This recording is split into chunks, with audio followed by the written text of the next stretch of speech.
السلام علیکم۔ آج 25 نومبر سوموار کا دن ہے۔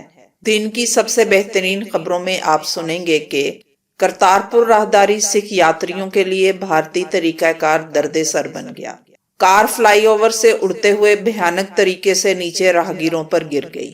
قرآن پاک کی بے حرمتی پر وزیر اعظم عمران خان کی ہدایت۔ سپریم لیڈر آیت اللہ خامنائی، وزیر خارجہ جواد ظریف اور صدر روحانی کے سوشل میڈیا اکاؤنٹس بند کرنے کا بھونڈا منصوبہ۔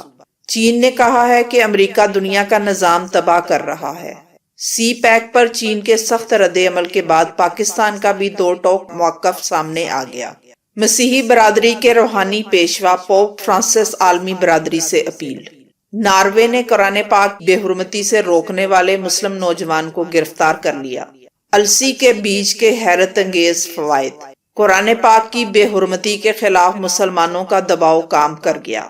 تو آئیے چلتے ہیں اب خبروں کی تفصیل کی طرف۔ پاکستان اور بھارت کے مابین کرتارپور راہداری کھل چکی ہے، مگر توقع کے برعکس بھارت سے بھی بہت کم تعداد میں یاتری گردوارہ صاحب آ رہے ہیں، اور سکھ یاتریوں نے اس کی بڑی وجہ بھارت کی طرف سے رجسٹریشن کے مشکل طریقہ کار اور پولیس ویریفیکیشن کو قرار دیا ہے۔ پاک بھارت باہمی معاہدے کے تحت روزانہ 5000 بھارتی سکھ یاتری راہداری کے راستے گردوارہ صاحب کرتارپور آ سکتے ہیں۔ توقع کی جا رہی تھی کہ روزانہ ہزاروں کی تعداد میں سکھ یاتری کرتارپور صاحب آ سکیں گے، لیکن گزشتہ چند دنوں کا جائزہ لیں تو یاتریوں کی تعداد انتہائی مایوس کن نظر آتی ہے۔ 8 دنوں میں مجموعی طور پر 2542 یاتری پاکستان آ چکے ہیں۔ گرداسپور سے آنے والے رمیش سنگھ نے بتایا کہ آن لائن رجسٹریشن کا طریقہ کار بہت مشکل ہے۔ انہوں نے اپنے سمیت خاندان کے 8 افراد کی آن لائن رجسٹریشن کروائی تھی، مگر اب جب ہم یہاں آنے کے لیے بھارتی امیگریشن سینٹر پہنچے تو ہمیں بتایا گیا کہ خاندان میں صرف میری رجسٹریشن ہوئی ہے، ہر فرد کو الگ الگ رجسٹریشن کروانی ہو۔ حالانکہ ویب سائٹ پر اور پاک بھارت معاہدے کے تحت گروپ کی شکل میں انٹری کی اجازت دی گئی ہے۔ نوجوان سکھوں کو ڈرایا جا رہا ہے کہ وہ کرتارپور صاحب نہ جائیں، وہاں خالستانی انہیں ورگلانے کی کوشش کریں گے۔ گولڈن ٹیمپل کے مینیجر سردار راجندر سنگھ نے بتایا کہ یاتریوں کی تعداد کم ہونے کی ایک وجہ پاکستان کی طرف سے عائد $20 انٹری فیس بھی ہے۔ 20 امریکی ڈالر تقریباً 1450 بھارتی روپے بنتے ہیں۔ اس وجہ سے اکثر سکھ یاتری یہ سمجھتے ہیں کہ 1450 روپے دے کر صرف چند گھنٹوں کے لیے کرتارپور صاحب جانے سے بہتر ہے کہ 2000 روپے دے کر ویزا لے کر پاکستان چلے جائیں، تاکہ 10 دن کی یاترا میں کئی گردواروں کے درشن ہو سکیں گے۔ وزیر اعظم پاکستان نے بھارتی یاتریوں کے لیے 1 سال کے لیے پاسپورٹ اور 10 دن پہلے رجسٹریشن کی شرائط 1 سال کے لیے ختم کرنے کی پیشکش کی تھی، لیکن بھارت نے یہ تسلیم نہیں کی۔ اس وقت کئی لوگوں کے پاس پاسپورٹ نہیں ہے۔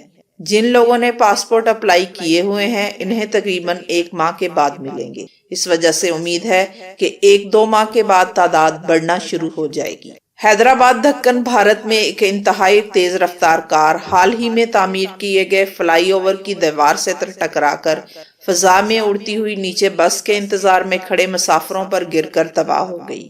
تیز رفتار کار مڑتے ہوئے بے قابو ہو کر پہلے حفاظتی دیوار سے ٹکرائی اور پھر فضا میں اڑتے ہوئے نیچے آ گری۔ کار نیچے سڑک پر گرنے کے بعد دوبارہ اچھلی اور قریبی درخت سے اتنی طاقت سے ٹکرائی کہ درخت زمین بوس ہو گیا۔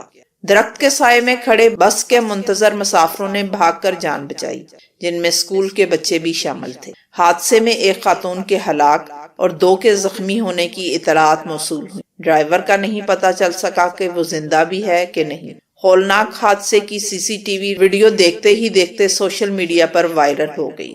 نیچے ڈسکرپشن میں لنک دیا ہوا ہے، آپ کلک کر کے دیکھ سکتے ہیں۔ وزیر اعظم عمران خان نے ناروے میں قرآن پاک کی بے حرمتی کے معاملے پر وزارت خارجہ کو OIC سے رابطے کی ہدایت کر دی۔ اس سلسلے میں وزیر اعظم عمران خان کی زیر صدارت تحریک انصاف کی کور کمیٹی کا اجلاس ہوا، جس میں وزیر اعظم نے ناروے میں پیش آنے والے واقعے کی شدید مذمت کرتے ہوئے کہا کہ اسلام کے خلاف اشتعال انگیز کارروائیاں کسی صورت قابل قبول نہیں۔ وزارت خارجہ اس معاملے پر اسلامی تعاون تنظیم سے فوری رابطے کرے۔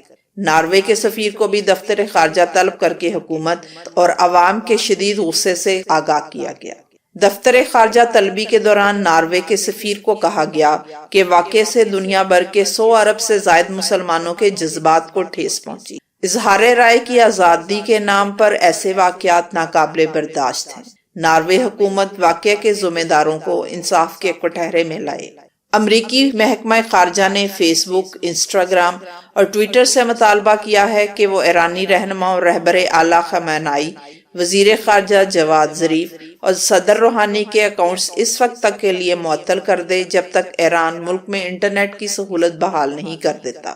ایران میں حکومت نے ایک ہفتہ قبل پرتشدد مظاہروں پر قابو پانے کے لیے انٹرنیٹ پر مکمل پابندی عائد کر دی، جبکہ حکومت خود تمام سوشل میڈیا اکاؤنٹس کا استعمال کر رہی تھی۔ حکومت نے انٹرنیٹ اس لیے بند کیا کیونکہ وہ اموات کو چھپانے کی کوشش کر رہی ہے، جس میں ملک بھر میں کافی تعداد میں لوگ مارے گئے ہیں۔ فیس بک اور انسٹاگرام کی جانب سے تاحال اس بارے میں کوئی بیان سامنے نہیں آیا، جبکہ ٹویٹر سے پوچھے گئے سوال کے جواب میں ٹویٹر نے کوئی تبصرہ کرنے سے انکار کر دیا۔ چین نے کہا ہے کہ امریکہ دنیا میں عدم استحکام کا سب سے بڑا سبب ہے اور اس کے سیاستدان دنیا بھر میں چین پر بے بنیاد الزامات عائد کر رہے ہیں۔ اس کے باوجود چین خطے میں استحکام کی خاطر امریکہ سے تجارتی معاہدوں کی بحالی کا خواہش مند ہے۔ چینی حکومت کے اعلیٰ سفارتکار وانگ زی نے جاپان کے شہر نگویا میں G20 رکن ممالک کے وزرائے خارجہ کے اجلاس کے موقع پر کہا کہ امریکہ دنیا کا نظام تباہ کر رہا ہے۔ سی پیک پر امریکی بیان اور چین کے سخت رد عمل کے بعد پاکستان کا بھی دو ٹوک موقف سامنے آ گیا۔ پاکستان نے کہا ہے کہ امریکہ کے بیان کو مسترد کرتے ہیں۔ سی پیک گیم چینجر اور معاشی ترقی کے لیے ضروری ہے۔ پاکستان نے فیز 2 کا آغاز کر کے سی پیک کو وسعت دی ہے اور اس سے متعلق تمام منصوبے جاری رہیں گے۔ چین پاکستان اقتصادی راہداری سرمایہ کاری کا بڑا حصہ توانائی کے منصوبوں کے لیے مختص کیا گیا ہے اور توانائی کے تمام منصوبے IPP کی طرز کے ہیں، اس لیے حکومت پاکستان پر ان کا کوئی مالی بوجھ نہیں ہے۔ سی پیک کے تحت چلنے والے 12 منصوبوں کے ابتدائی اعداد و شمار کے مطابق 81,121 افراد ان منصوبوں پر کام کر رہے ہیں، جن میں سے 90% سے زائد پاکستانی ہیں۔ یہ کہنا درست نہیں کہ سی پیک سے ہمارے قرضوں میں اضافہ ہوگا۔ امریکہ سی پیک میں سرمایہ کاری کرنا چاہتا ہے تو کر لے، اس پر کوئی اعتراض نہیں ہے، لیکن ایسے گمراہ کن بیان سے باز ہی رہے۔ مسیحی برادری کے روحانی پیشوا پوپ فرانسس نے عالمی برادری سے ایٹمی ہتھیار تلف کرنے کی اپیل کی ہے۔ پوپ فرانسس نے ناگاساکی کے atom bomb hypocentre park, وہ مقام جہاں پر ایٹم بم گرایا گیا تھا، پر خطاب کرتے ہوئے ایٹمی عدم پھیلاؤ کے معاہدوں کے خاتمے پر بھی افسوس کا اظہار کیا۔ جاپان کے شہر ناگاساکی اور ہیروشیما صرف دنیا کے ہی وہ واحد شہر ہیں جنہیں اب تک ایٹمی حملوں کا سامنا کرنا پڑا ہے۔ ناگاساکی پر 9 اگست 1945 کو امریکہ کی جانب سے دوسری عالمی جنگ میں ایٹمی بم گرایا گیا تھا، جس میں یکدم 27,000 افراد ہلاک ہو گئے تھے۔ اس سے 2 دن قبل 7 اگست کو جاپان کے شہر ہیروشیما پر ایٹم بم گرایا گیا تھا، جس سے یکدم 78,000 افراد اور بعد میں ایٹمی تابکاری سے 4 لاکھ کے قریب افراد ہلاک ہو گئے تھے۔ پوپ فرانسس کو چاہیے یہ بھی اعلان یا اپیل کریں کہ عیسائی ممالک مسلمانوں کی دل آزاری بند کریں، کیونکہ آئے دن کبھی قرآن پاک کی بے حرمتی کی جاتی ہے اور کبھی حضور پاک صلی اللہ علیہ وآلہ وسلم کی شان میں جان بوجھ کر گستاخی کی جاتی ہے، حالانکہ مسلمان ایسا کبھی نہیں کرتے، اور کبھی نہیں سنا کہ کسی مسلمان نے بائبل یا کسی بھی مذہبی کتاب کو جلایا ہو۔ ناروے میں اسلام مخالف ریلی کے دوران قرآن کریم کی توہین سے روکنے والا محافظ قرآن عمر الیاس مسلمانوں کا ہیرو بن گیا ہے۔ ناروے میں اسلام مخالف ریلی میں ایک ملعون کی جانب سے قرآن پاک کی بے حرمتی سے روکنے والے مسلم نوجوان کو گرفتار کر لیا گیا ہے۔ سوشل میڈیا پر الیاس کی رہائی کے لیے مہم زور پکڑ گئی ہے۔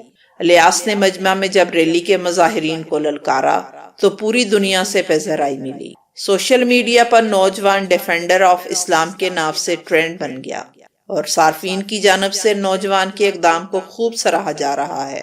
اس کے علاوہ مسلمانوں کی جانب سے الیاس عمر کی فوری رہائی کا مطالبہ بھی زور پکڑ گیا ہے۔ ترکی کی جانب سے بھی شدید مذمت کی گئی ہے۔ واقعے کے بعد یورپی ممالک میں مسلمانوں نے جگہ جگہ قرآن پاک کی تلاوت کرتے ہوئے اپنے رد عمل کا اظہار کیا ہے۔ السی کے بیج یا فلیکس سیڈ اب پاکستان میں بھی دستیاب ہے۔ جدید تحقیق نے السی کے بیج کے فوائد کو دوچند کر دیا ہے۔ اس کے جادوئی فوائد میں سے ایک یہ ہے کہ یہ فائبر اور پروٹین سے بھرپور ہے۔ اس میں موجود غذائی اجزاء ہڈیوں کو طاقت بخشتے ہیں، نیند اور موڈ کو بہتر کرتے ہیں، خون میں آکسیجن کو جذب کرنے میں مدد دیتے ہیں۔ السی میں موجود مفید چکنائیاں بلڈ پریشر کو کم کرتی ہیں، جسم کے لیے مضر یعنی LDL کولیسٹرول گھٹاتی اور امراض قلب یا فالج سے بچاتی ہیں۔ ایک تجربے میں مریضوں کو 3 ماہ تک السی کے بیج کھلائے گئے تو ان میں 3 ماہ بعد LDL کولیسٹرول کی شرح 20% تک کم دیکھی گئی۔ ایک چھوٹے سے مطالعے میں 12 ہفتوں تک ذیابیطس کے قریب پہنچنے والے خواتین و حضرات کو روزانہ 13 گرام السی کے بیج دیے گئے۔ اس کا نتیجہ یہ برآمد ہوا کہ تمام افراد میں انسولین کا افراز بڑھا اور خون میں شکر کی مقدار بھی کم دیکھی گئی۔ السی کے بیج میں ایک اہم جز بھی پایا جاتا ہے جو وزن کو بھی کم کرنے میں مدد دیتا ہے۔ طب مشرق میں السی کے بیج کو توے پر بھون کر کھانے کے فوائد بیان کیے گئے ہیں، تاہم السی کے بیج کو پیس کر رائتے اور سلاد پر بھی چھڑک کر کھایا جا سکتا ہے۔ قرآن پاک کی بے حرمتی کے خلاف مسلمانوں کا دباؤ کام کر گیا۔ ناروے کی حکومت نے قرآن پاک کی بے حرمتی روکنے کا حکم جاری کر دیا ہے۔ ناروے کے پولیس چیف نے کہا ہے کہ اگر قرآن پاک کی بے حرمتی دوبارہ ہوئی تو پولیس اسے سختی سے روکے گی۔ انہوں نے کہا کہ ہر کسی کو اتنا ہی بولنا چاہیے کہ قوانین کی خلاف ورزی نہ ہو، ورنہ پولیس مداخلت کرے گی۔ اس سلسلے میں کرسچن سینڈ میں ایک شخص کو گرفتار کر لیا گیا ہے۔